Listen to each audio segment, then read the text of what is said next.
the number of onto functions f from a to b such that fi is always less than or equal to fj for j is greater than I is 6।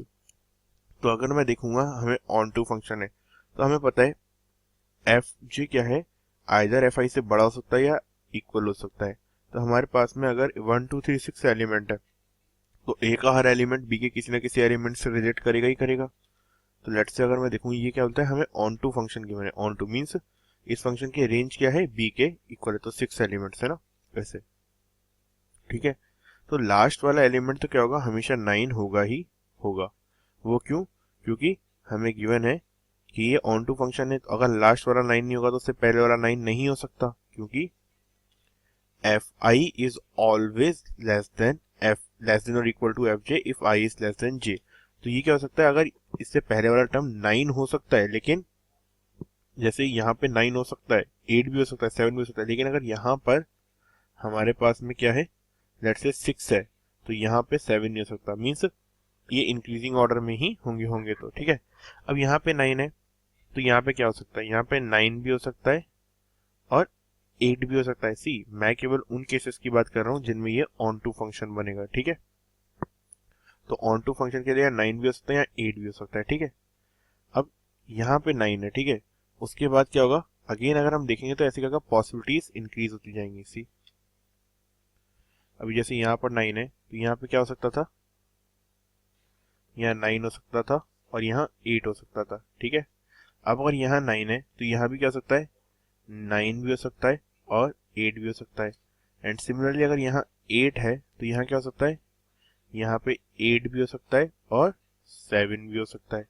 Similarly यहाँ पे 9 है तो again क्या हो जाएगा, यहाँ 9 भी हो सकता है और क्या हो सकता है, 8 भी हो सकता है। और अगर 8 है तो यहाँ क्या हो सकता है, 8 भी हो सकता है और 7 भी हो सकता है।